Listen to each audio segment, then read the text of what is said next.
Bienvenidos un día más a Cantabria de Cerca. La Asociación Católica de Propagandistas está celebrando un curso en el Ateneo del Santander bajo el título La actualidad a debate. Entre varios temas que van a tratar está el que lleva el nombre de Cantabria de Cerca de hoy, la diplomacia vaticana. Y es que el papel del Vaticano en todo el mundo es muy intenso, a veces más público, a veces menos público. Pero de todos estos temas vamos a hablar hoy con nuestro invitado Antonio Olivier, CEO de Rome Reports, también corresponsal en el Vaticano. Bienvenido a Popular Televisión. Muchas gracias, buenas tardes a todos.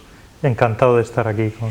Bueno, para todos aquellos que no te conozcan, tú eres, aunque trabajes en el Vaticano, tú eres santanderino, de Perines. ¿Cómo llega un santanderino de Perines hasta allí? Bueno, es una larga trayectoria, ¿no? Ya llega una edad... No, yo he trabajado, aunque empecé como becario en el diario Montañés, como Dios manda, ¿no?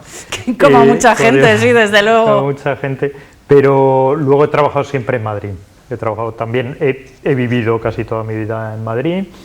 Y a raíz de ahí me surgió la oportunidad de ir a Roma y de hacer periodismo, ¿no? Hacer información desde allí, de contar lo que pasa en la Iglesia, qué es lo que pasa en el Vaticano y tratar de trasladarlo aquí a España, ¿no? Y es muy interesante, y siempre es también muy interesante volver a Cantabria, estar por aquí por Santander unos días, siempre se agradece. Bueno, tú tienes una perspectiva única, desde luego, y un conocimiento distinto al que tenemos nosotros desde fuera de lo que es el Vaticano. Sobre todo esa figura del Papa Francisco. ¿Es una persona de verdad tan cercana como aparenta? A ver, el Papa es muy distinto y creo que esto es interesante, ¿eh? A veces te llegan solo los inputs que le llegan a la gente, a veces solo de temas polémicos, de, oye, esto ha llamado la atención especialmente, pero si uno le escucha día a día o si uno le ve personalmente, ¿no? La experiencia, yo le he presentado mucha gente al Papa, gente que no es católica también, y todo el mundo termina impresionado, porque es una persona que se ve que tiene vida interior, que a la persona que está enfrente se ve que la aprecia, que hay algo, hay una química con todos y hay una dedicación especial a la gente que sufre. O sea, este Papa a mí me llama la atención, o sea, todos los días uno lo ve, una persona, pensemos, 85 años. Sí, sí. O sea, que cada uno piense quién conoce 85 años, que está todos los miércoles, pues casi una hora de audiencia pública, cuando termina, se dedica media hora por lo menos, o el tiempo que haga falta, a estar con los enfermos y con enfermos sobre todo, ¿no? Personas con discapacidad. Y entonces con cada uno le dedica un poco de tiempo, pero con mucha intensidad, le escucha entendiendo y a veces haciendo bromas, o sea que no es un escuchar, no es a veces uno cuando ve esos encuentros políticos, ¿no? De un político que da la mano a la gente. No. Y luego cuando acaba con esa gente se olvida de ellos, los políticos, que es lo que suelen hacer. Claro, sí, no, este Papa está con cada uno, escucha a cada uno, si ve que tiene que trasladar algo a otra persona, pues se lo cuenta a las personas que van con él, y de verdad que todo el mundo que sale te dice, estoy impactado, o sea, todo el mundo que está con él un minuto, a la gente le impresiona mucho cuando el Papa les pide que rece por él, porque lo pide de verdad. O sea, que el Papa se da cuenta, y esto es interesante, porque que el Papa se da cuenta que es una persona como cualquier otra, y que es un pecador. O sea, este Papa, cuando uno dice, bueno, ha cometido un error, pues claro que se equivoca, pero este Papa es consciente de eso, y creo que es bonito, ¿no? Porque él lo dice, o sea, dice, oye, yo me confieso cada 15 días. O sea, que es que, claro que me equivoco. Y entonces el problema es cuando la gente a veces, y en algunos medios de comunicación, solo ponen el foco en la equivocación, sí, ¿no? Y que es verdad, o sea, dices, oye, es que el Papa se ha equivocado al hacer, bueno, pues en temas políticos o en temas tal, de cómo, pues o sea, a veces no tenemos datos suficientes, pero es posible que se equivoque con unas declaraciones, con lo que sea. Pero si uno no aprecia todo lo que dice el Papa, si uno de verdad se lee, y eso animo a la gente, ¿no? A veces a leerse los discursos, lo que cuenta, porque tiene mucha profundidad y porque es un mensaje que te afecta, ¿no? Que te afecta, y es una persona que sabe lo que tiene que decir, ¿no? Nos anima. A mí me gusta mucho un detalle, ¿no? Que dice, bueno, tú cuando das limosna tiras la moneda a la persona o le agarras la mano. Entonces dices, oye, ahí me han pillado. O sea, realmente esta persona sabe lo que nos dice, lo que nos tiene que decir, o sea, que no vale un poco el compromiso de ser católico, de estar ahí, de ir a las ceremonias o ir a la misa, tal. No, es de implicación de no tirar una moneda, sino agarrar la mano, tocar un poco a las personas que sufren.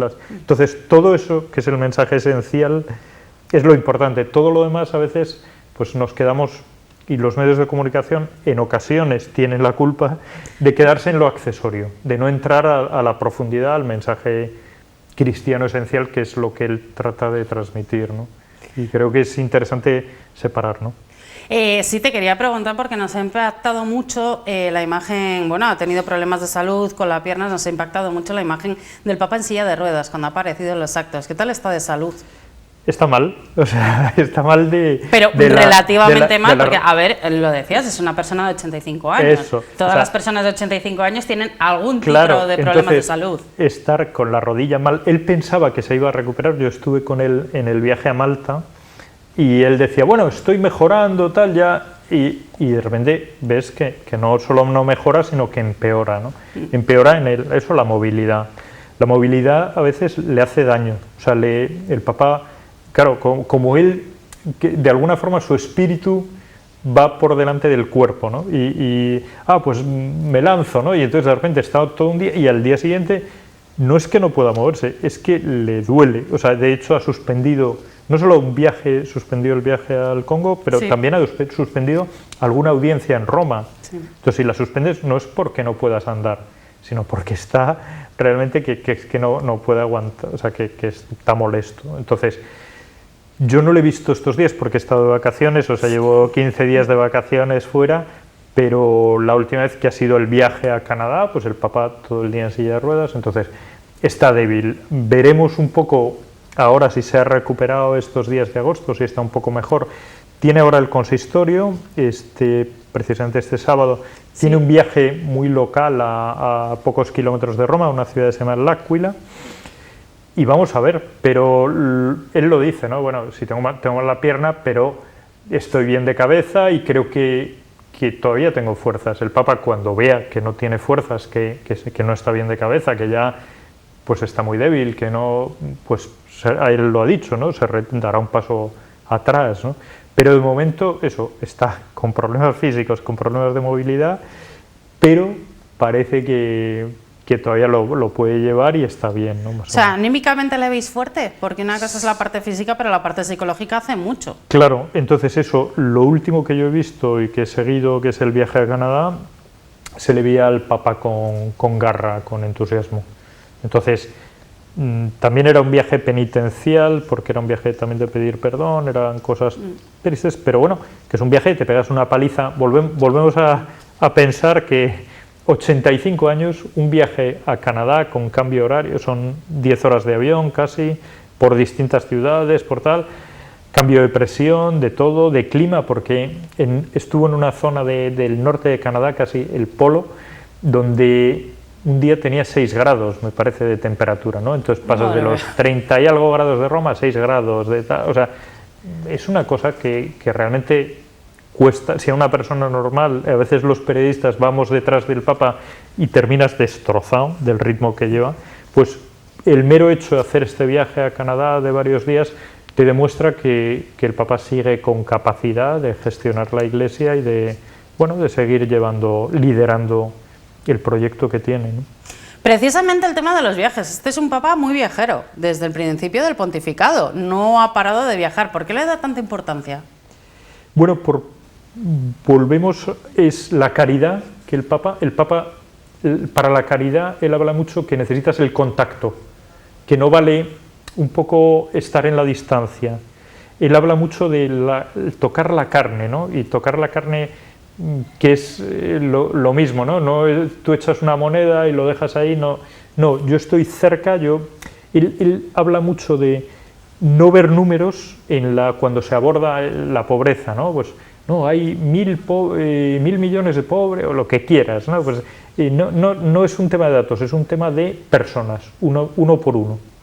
Entonces al Papa le interesa mucho porque cree él tiene la idea de que te cambia la perspectiva, ¿no? Cuando le acusan, no, es que este papa es comunista, ¿no? Es una cosa absurda, ¿no?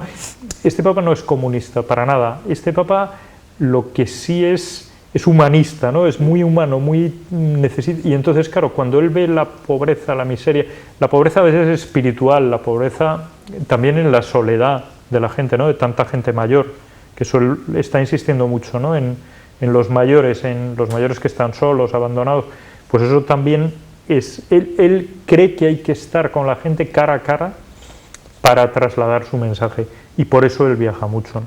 Y viaja a sitios donde no viajarían políticos.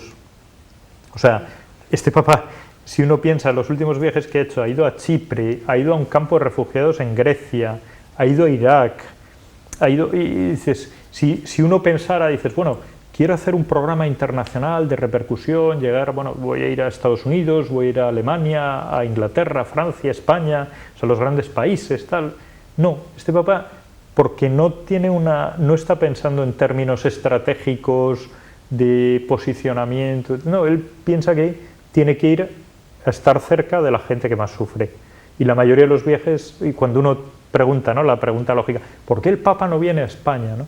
Bueno, porque el Papa está mandando un mensaje también a los españoles a decirnos, yo creo que nos está diciendo claramente, dice, bueno, o sea, vosotros estáis en una situación privilegiada, porque podemos pensar, sí, tenemos crisis económica, lo que quieras, pero al final tú das a un botón en casa y aparece la luz eléctrica, sí, que en muchos países no está, la calefacción, o sea, cosas básicas, pobres, alimentación. Pero no hay ese nivel de pobreza. Entonces, claro, el Papa va a sitios donde tú das a un botón y no hay luz, y hay unas horas, y va a sitios, el Papa da prioridad a los sitios donde hay gente que está viviendo peor.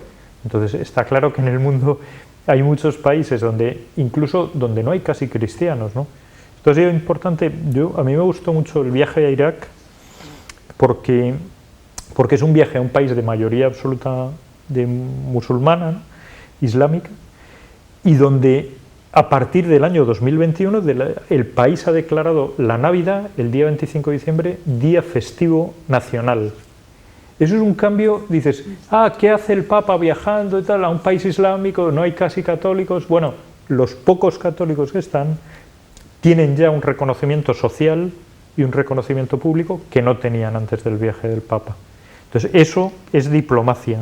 Exactamente. Y eso es, o sea, el tratar de acercar posturas, tal, logras que una minoría que estaba perseguida, que estaba sufriendo, que ha sufrido la guerra, que esté protegida y que esté respetada. Y el viaje del Papa lo ha conseguido, en Irak lo ha conseguido. En otros sitios está trabajando y se está consiguiendo. Entonces son cosas que a veces no aparecen y no son públicas en los medios, no aparecen en todos lados, pero hay que seguirlo, ¿no? Y hay que tener, y realmente cuando uno sigue las consecuencias de un viaje, que no son tan llamativas, no hay actos públicos, no hay tal, pero pasan cosas, ¿no? Eso es la parte, digamos, más privada. También se ha hecho una parte pública, porque este Papa otra cosa no, pero valiente es, no tiene ningún problema. Uno de los documentos, bueno, que por su relevancia es más importante, es esa nueva Constitución Vaticana, el Praedicate Evangelium, creo que se pronuncia así, sí, que acaba de sacar el Papa Francisco. ¿Qué va a cambiar en la Iglesia? Porque hemos oído cambios de denominaciones, cambios en los nombres de los cargos, pero ¿qué va a cambiar de verdad? Pues yo creo que poco. ¿Y en qué sentido poco? Yo creo que el Papa lleva haciendo una reforma desde hace 9 años, o sea, de pontificado, ya la lleva haciendo con hechos. Esto es una reforma formal. De alguna forma es poner en papel lo que ha venido haciendo. Me explico. Este Papa ha priorizado todos los dicasterios. Los dicasterios son como los ministerios, ¿no? Los departamentos se llaman dicasterios. Todos los dicasterios que se dedican a la evangelización, a la pastoral. Y no se ha preocupado casi de lo que supone control, por ejemplo, o de orden, organización interna. O sea, para él eso como es algo secundario, ¿no? Hay un dicasterio que se llama de doctrina de la fe, que es un poco el que controla, bueno, la ortodoxia, ¿no? Que, oye, esto se está haciendo mal, pues al Papa eso, dice, sí, hay que hacerlo, pero no es la prioridad. La prioridad es, entonces, todo ese cambio ya lo ha manifestado, porque el Papa realmente su dedicación ha estado en esa línea de salir fuera, de muy poco de control. Y bueno, eso puede tener, hay gente más crítica, ¿no? Porque otros papas pensaban que eso en ese momento era más importante. Este papa piensa que en este momento la prioridad es, bueno, vivir la caridad de forma especial, salir fuera, salir de las... que salir fuera no es, voy a salir de la parroquia, ¿no? A la calle, ¿no? Bueno, es vivir el cristianismo cada uno en su entorno, ¿no? Cada uno en donde está, ¿no? Y tratar de transmitirlo en nuestro ámbito de trabajo y en cada sitio. Bueno, eso es lo que el Papa trata de hacer y trata de ponerlo por escrito en esta nueva Constitución, pero que no esperemos ningún cambio especial, ningún cambio radical, porque no está previsto, o sea, simplemente una nueva organización que refleja lo que ya se ha ido haciendo. Y lo que ha estado viviendo la Iglesia durante los últimos meses, último año aproximadamente, es ese proceso sinodal. Bueno, la sinodalidad está teniendo gran importancia en la Iglesia en todo el mundo, no solamente estamos hablando del Vaticano, aunque para explicar qué es, mejor vamos a escuchar las palabras del propio Papa Francisco, que nos lo va a explicar mucho mejor que nosotros. La Asamblea de Jerusalén nos enseña cómo enfrentar las divergencias y buscar la verdad en la caridad. Nos ayuda a entender que la sinodalidad es el método eclesial para reflexionar y confrontarse, basado en el diálogo y en el discernimiento a la luz del Espíritu Santo. Bueno, aquí por lo menos en nuestra diócesis hemos vivido este proceso de sinodalidad como una grandísima movilización de todos los fieles a través de diferentes encuentros, de diferentes reuniones y de muchas ideas. ¿Cómo lo habéis vivido vosotros allí desde el Vaticano? Porque este movimiento se ha puesto en marcha en todo el mundo. Bueno, todavía está, claro, o sea, hasta ahora lo que ha habido son fases locales. La diocesana, sí. Hace poco ha culminado la fase diocesana del sínodo. Claro, entonces ahora lo que se está haciendo en el Vaticano, el dicasterio se encarga del sínodo, ¿no? La Secretaría para el Sínodo, esta reunión de hecho ahora mismo, ¿no? Probablemente ahora en agosto en Roma, para reunir todo, revisar todos los papeles.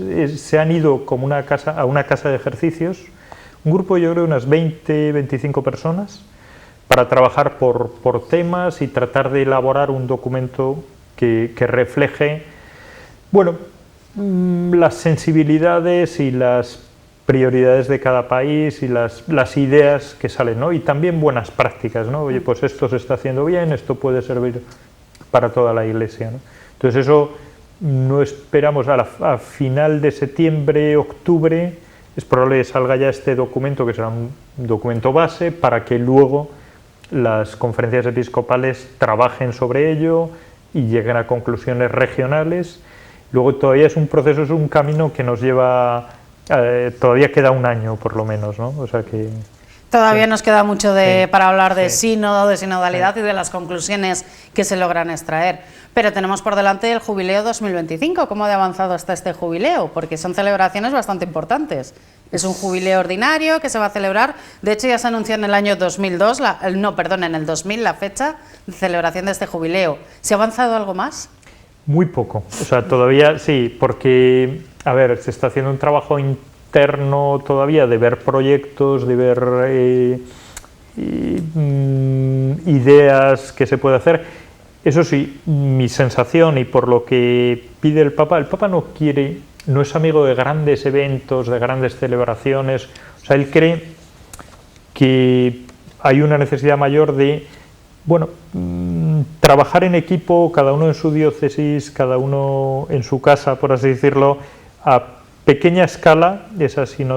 También yo creo el jubileo, celebrarlo, probablemente no querrá que se centralice todo en Roma, que es un poco la idea que ha tenido para el encuentro de las familias. Él quería, oye, que haya encuentros en las familias, en las diócesis de todo el mundo, ¿no? Entonces, yo creo que también probablemente irá algo en esa línea. Ahora, yo recomiendo, sí aviso que en Roma ya se están preparando cosas, ya, bueno, pues hay un acuerdo con el Ayuntamiento de Roma, bueno, pues para facilitar la acogida de peregrinos, y seguro que, bueno, nunca defrauda, una visita a Roma nunca defrauda, Siempre Sí. tenemos vuelo directo desde Santander. Es o sea recomendable, es o sea recomendable. que es muy recomendable. Desde luego es una cita obligada. Bueno, el Vaticano está también inmerso en la actualidad, en el día a día, en muchos asuntos que tenemos en marcha. Estamos viviendo una época convulsa. Se suele decir que estamos viviendo una época pues, de muchos cambios, pero el Papa lo expresa con otras palabras. Porque no estamos viviendo simplemente una época de cambios, sino un cambio de época. Por tanto, estamos en uno de esos momentos en que los cambios no son más lineales, sino de profunda transformación. Constituyen elecciones que transforman velozmente el modo de vivir, de interactuar, de comunicar y elaborar el pensamiento, de relacionarse entre las generaciones humanas y de comprender y vivir la fe y la ciencia. Bueno, y en esta época tan convulsa hay temas pues, que no son nada agradables, desde luego, de hablar. Por ejemplo, la guerra en Ucrania. Llevamos ya 180 días, más de 180 días de guerra en Ucrania. ¿Cómo puede apoyar el Vaticano? ¿Qué actividades, qué acciones se está tomando a cabo para mediar en este conflicto? Bueno, pues el Vaticano, la verdad es que está haciendo más de lo que parece, en el sentido de que el Vaticano está actuando con muchos países del entorno, o sea, no solo con Rusia, está tratando de comunicar con Rusia, teniendo una relación muy constante, muy fluida con Ucrania, tratando de ayudar sobre el terreno, bueno, ayudando sobre el terreno, o sea, hay una Cáritas local muy fuerte, muy implantada, que está canalizando un poco la ayuda de todo el mundo, ¿no? Pero es muy interesante porque grandes países, Polonia y especialmente y Hungría, estos dos países están acogiendo millones de refugiados, ¿no? Y eso también es una labor muy respaldada desde el Vaticano, ¿no? En el plano diplomático es muy sorprendente, ¿no?, que un presidente como el de Ucrania, que no es católico, él esté todo el día pidiéndole al Papa que venga, o sea, quiere que venga a su país, en un país que es de mayoría ortodoxa, que tampoco es católico. Eso dice mucho de la autoridad moral del Papa y del Vaticano, porque no es, o sea, eso también pasaba con Juan Pablo II, también pasaba con Benedicto, ¿no? Es una autoridad moral internacional, un referente que realmente dices, oye, ¿por qué si el Vaticano no tiene tanques, no tiene cañones? No, pero a veces las guerras, los conflictos, no es una cuestión solo de armamentística, es una cuestión también moral, es una cuestión en que si uno va a luchar y si uno va a jugarse la vida, es porque piensa que moralmente merece la pena. Entonces, la parte moral, que a veces un poco de una forma muy simplista va desacreditada, es fundamental. Y en esto me gustaría recordar lo que fue, nos acordamos, hace un año cayó en 3 días todo el régimen de Afganistán, o sea, el ejército afgano, que había sido entrenado por americanos, que estaba muy bien preparado, con buen armamento, en 2 días se van, sí, o sea, no se defienden. ¿Por qué? Porque no hay, quizá no entendían que merecía la pena luchar por nada, ¿no? O sea, por sus ideas. Entonces, la parte moral, aunque tengas muy buen armamento, muy buena preparación, si no hay un soporte de decir, bueno, estoy con algo justo, estoy haciendo algo que merece la pena, no cuenta, ¿no? Entonces, en todo esto, la parte religiosa del Vaticano, la parte más espiritual, tiene un peso. Y tiene peso por influencia en gran parte de la sociedad, en los países que le apoyan, países que están ahora colaborando con Rusia, que están haciendo negocios, personas privadas que puedan estar. Entonces, que haya una autoridad moral que diga, oye, esto no es justo, esto tal, que insista, que todos los... Y a la vez que trata de mantener una puerta abierta con Rusia. Ahora mismo va a ir a Kazajstán, a un encuentro de líderes religiosos mundiales. Probablemente, está previsto que se encuentre con el líder religioso ruso, con Kirill, y volverá, el Papa volverá a insistir, ¿no? Esto es injusto, la guerra siempre es injusta, no se puede ir con la violencia, no vamos a ningún lado. Bueno, todo eso, dices, a veces en el corto plazo hay cosas que no se ven. Y luego también, quizá, parece que me estoy desviando, pero no, en el sentido que a veces cuando hay una guerra tenemos que pensar en cuántos sitios no ha habido una guerra. O sea, la paz hay que construirla también. Y esto, por ejemplo, el Papa ha hecho un grandísimo esfuerzo en Sudán del Sur, Sí. donde el Papa se puso de rodillas a besar los pies de los líderes del país hace 3 años, 2019. ¿Por qué hace eso? Porque es un país que lleva casi 50 años de conflicto, de guerra, tal, y están en un proceso de paz que el Papa sigue tratando de llevar oxígeno, de alimentarlo, de luchar por la paz, ¿no? La paz hay que lucharla, ¿no? Y creo que el Vaticano está haciendo muchísimo en muchos países, no solo en Ucrania, también porque no estalle una guerra o porque no vuelva a una guerra que había estado abierta, ¿no? Entonces, en Ucrania está trabajando en muchos frentes, hay la actividad diplomática del Vaticano, el Vaticano tiene nuncios, tiene gente que es preparada, hay algo que se conoce poco en Roma, que se llama la Academia Pontificia, y es una academia donde se preparan los jóvenes que van a ser diplomáticos, que van a ser nuncios. Es una de las mayores Entonces, diplomacias del mundo, por lo menos de las más antiguas y de las sí, que tienen más experiencias. Tienen más experiencia y luego tienen, claro, un nuncio en cada país, un nuncio que es como el embajador, ¿no? En cada país, recibe mucha información sobre el terreno. ¿Por qué? Porque tú puedes tener en países comunistas o en Vietnam, ¿no? Pues en Vietnam hay misioneros católicos en muchos sitios, y dices, bueno, es que no hay libertad, es muy difícil enterarse, tal. Al nuncio le llega mucha información de la situación real. Entonces, por eso, lo que sabe el Papa y lo que habla el Papa con muchos líderes, lo hace normalmente con más información de la que nosotros pensamos. O sea, que uno ve, bueno, pero si es un líder religioso, ¿qué va a saber de los conflictos internacionales, ¿no? Pues cuidado, porque, o sea, cuando el Papa, yo me acuerdo cuando Juan Pablo II, ¿no?, estaba en contra de la guerra de Irak, de la segunda guerra de Irak, esta que se hizo con las armas de destrucción masiva, tal, realmente tenías una autoridad moral internacional frente a aquello que parecía el eje del bien, ¿no? La propaganda nos lo había vendido muy bien, ¿no? Que, oye, somos los buenos, que vamos contra los malos, o sea, era muy fácil y parecía muy sencillo. Y el Papa decía, no, esto no está bien, ¿no? Cuidado. Y era porque el Papa tenía información de Irak también sobre el terreno. Sí. O sea, el Papa hablaba con el nuncio allí, con la gente que está allí católica, y le transmiten, oye, que esto no es así, que esto no, bueno, que no hay nada, que tal. Y entonces, claro, a veces nos llega mucha información y claro, empresas que pagan dinero, empresas armamentísticas, grandes compañías, grandes países, que te transmiten una serie de ideas y que a lo mejor el Vaticano, en la medida en que no tiene, que eso también es otro factor, el Vaticano cuando media en un conflicto no está buscando nada para sí mismo, está buscando el bien común.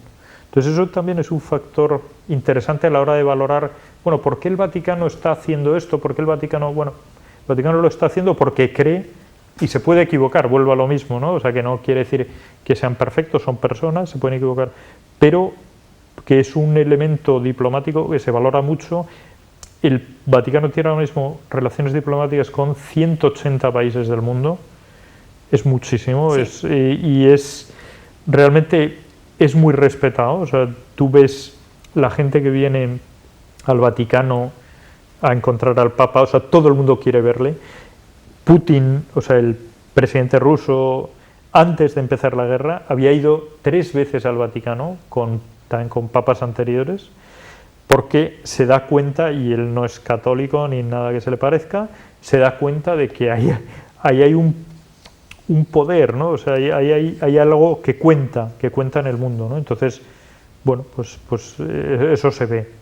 Y hay un tema, el Papa Francisco, por lo menos este Papa también hemos visto los anteriores, pero se está haciendo mucho hincapié en que no a esa búsqueda de la unidad religiosa, no solamente con católicos, sino también con el resto de religiones. Le hemos visto reunirse con los patriarcas ortodoxos, le hemos visto con personas, bueno, que pertenecen al Islam, le hemos visto hasta con budistas. No hay ningún problema, siempre se busca esa unidad. Es una idea interesante y es lo que dice el Papa, que las religiones luchan por la paz. Las religiones unidas son esenciales para luchar por la paz.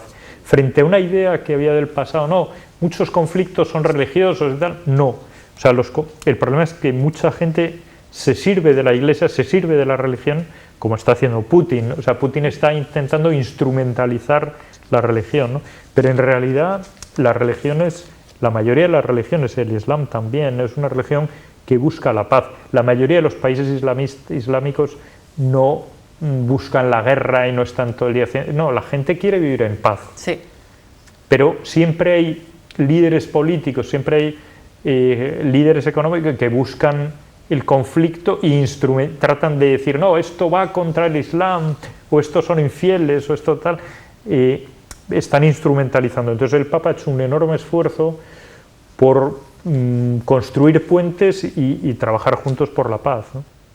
Antonio, nos quedan muchos temas en el tintero, pero es que nos quedamos sin tiempo. Te voy a tener que invitar otra semana. Para la próxima. Porque sí, para ciencia, la verdad que la cuestión de los abusos, que también se está haciendo una gran labor para luchar contra ellos, la lucha también contra esa crispación de estos tiempos en los que vivimos, pero yo creo que se nos van a quedar para la próxima entrevista. Tenemos que terminar ya. Así que nada, agradecerte que hayas estado hoy aquí con nosotros. Muy interesante esta entrevista. No, gracias por la invitación. Siempre es interesante tratar de trasladar la realidad de lo que hace el Papa y lo que dice el Papa, ¿no? De romper un poco con los estereotipos y con los tópicos, ¿no? Y conocer todo aquello que desde fuera no podemos conocer, porque hay que decir que es una fuente privilegiada. Muchas gracias también a todos ustedes que han estado con nosotros. Recuerden, Cantabria de Cerca vuelve el próximo jueves, como siempre, a partir de las 10 de la noche, aquí en Popular Televisión.